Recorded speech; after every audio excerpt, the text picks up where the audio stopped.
Two of the hottest selling minis in America are the Chevy Vega and this, the Ford Pinto Runabout. Our Pinto tester is the sport version, loaded with everything from two-tone paint job to special wheels and interior trim. Oh yes, and a window sticker price tag of $3,918. For this price, you get fresh air and all the elements right through the roof.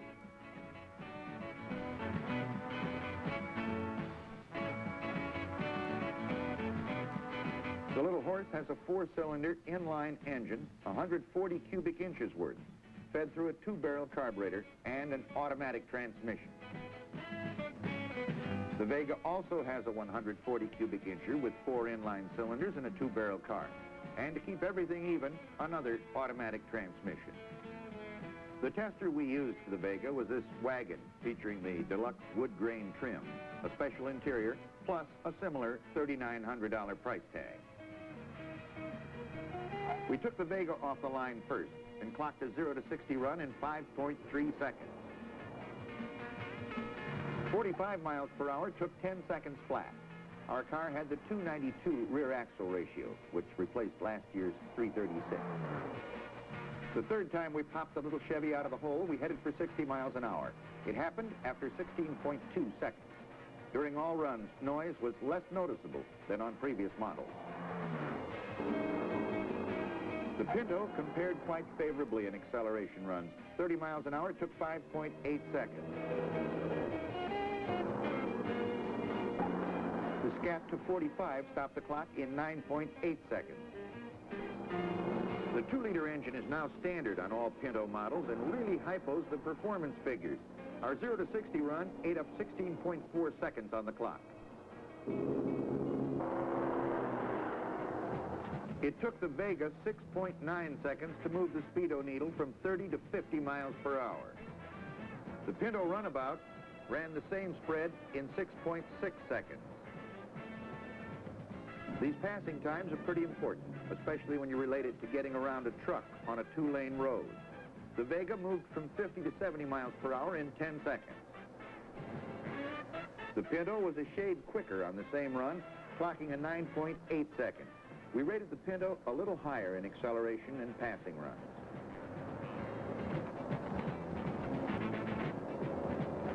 In the braking tests, we found both cars to have discs up front with drums in the rear.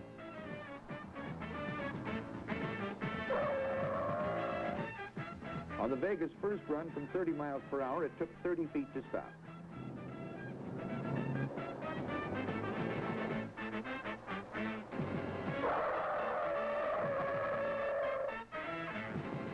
The 50-mile-an-hour stop chewed up 91 feet before we brought it to a halt.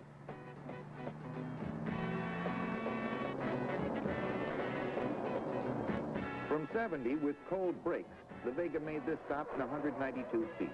There was a slight pull to the left. However, nosedive was not noticeable, nor was pedal fade. The brakes dissipated heat rapidly.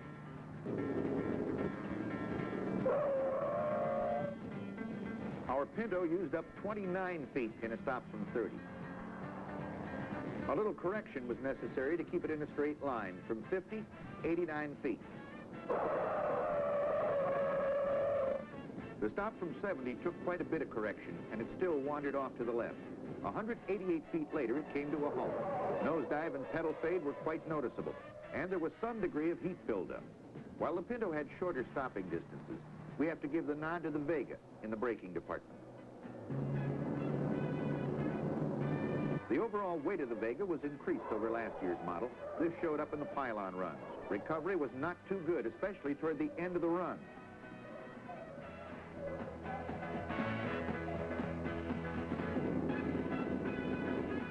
I think you'll agree that rebound and recovery were better in the Pinto. It seemed far more stable.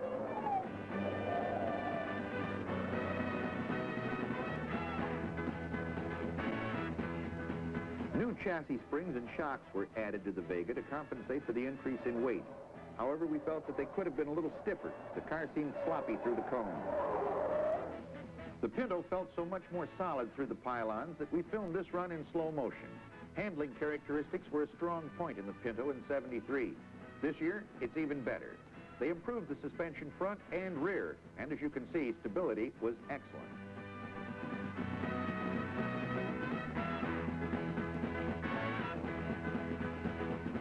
On the track during high-speed cornering, we noticed that body lean was quite pronounced on the Vega, and the front end had a tendency to wash out.